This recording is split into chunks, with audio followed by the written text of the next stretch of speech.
First Coast News received 6 phone calls and 3 emails Sunday evening alone demanding more Iceman coverage. Quite frankly, I couldn't agree with our viewers more. Because while the state of Florida went winless on the gridiron this weekend, the Icemen are undefeated. The Dirtbags in town to help Florida kick off the 2019 season. No, that is not a misprint. That is indeed the nickname of the Long Beach State baseball team. Isn't it beautiful? An update from the NFL owners meeting. That's coming up next in sports. The last time Michigan State traveled to Gainesville, I was in 2nd grade and Tom Izzo was the Spartans' head coach.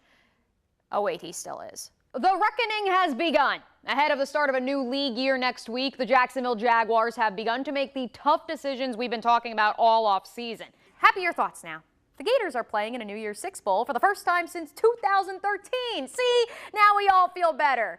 And if you still don't, here is Dan Mullen talking about Chick-fil-A Peach Bowl cookies. 9-6, which is another weird thing. But you know what? Defense. You're really getting your money's worth on Josh Lambo, and also that defense, quite simply balled out yesterday. Plus, look at these happy faces. Miles Jack said he'd forgotten what it felt like to win. And who better to break it all down with than the guy who knows football, he knows high school. It's Brent Beard. Brent, how's it going? Good to see you. Good to see you, too. It's always great to talk football. Absolutely. Let's talk about the First Coast National Signing Day. Jumbo Shrimp season opener on Thursday. Anything else we got coming up, Ben? A nap here shortly. Yeah, that sounds good. Me O'Brien? 11:59. Ben Murphy? We're out. This is home.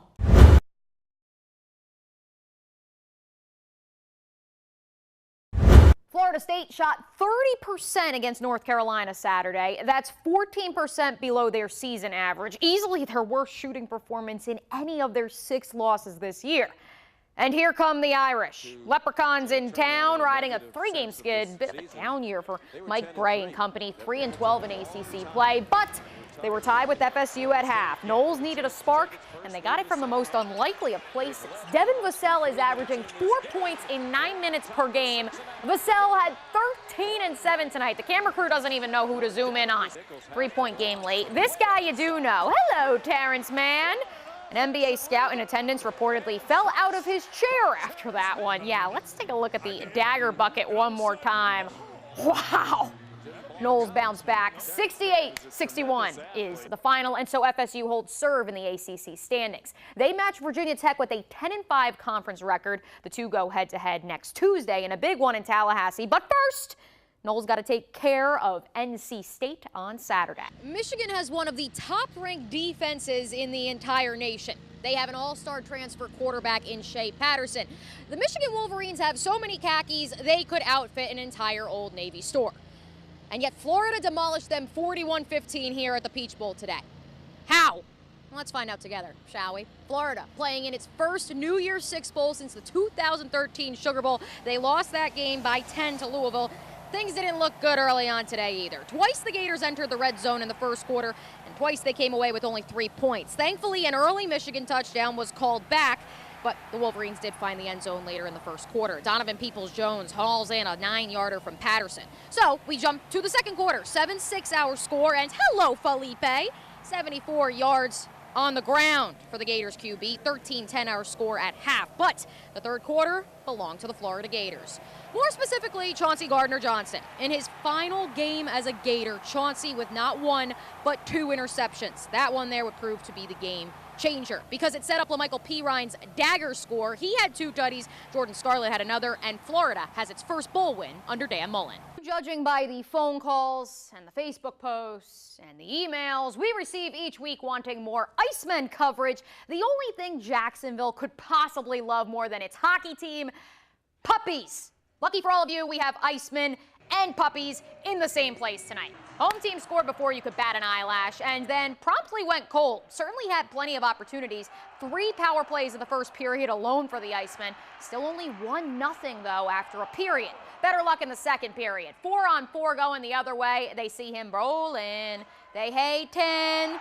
David Brohl somehow sneaks that one into the back of the net. 5th goal of the season for him, makes it 2-0 Icemen. Jacksonville gets a big win. They go for the sweep tomorrow. Before we get to that, though, let's take a look at the all-important South Division standings. By now, my affinity for the state of Iowa is public knowledge. If it's not, that photo we keep showing of former Hawkeyes and potential first-round draftees TJ Hawkinson and Noah Fant, yeah, here's the part of the photo the AP cropped out.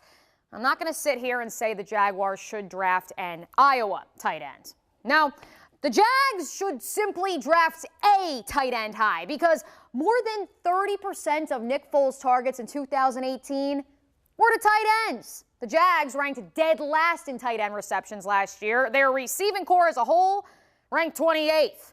Particularly Hawkinson can flatten defensive ends like a pancake and be an extension of that much maligned Jaguars offensive line that rotated through 12 linemen last year and gave up 53 sacks. The Jags would only be the 6th team in the last 30 years to take a tight end in the first round. But when did being the odd man out ever scare Tom Coughlin? You can have a really good offense where having two different guys, and that's probably where the value is. Like I said, it doesn't have to be a Hawkeye. As Tom Coughlin told me personally today, this tight end class has a lot of depth, as you can see there. With all due respect to the price tag Caldwell was alluding to, the Jags tight end room as it stands right now combined for 50 catches last year. 49ers tight end and former Iowa Hawkeye George Kittle had 88 catches by himself.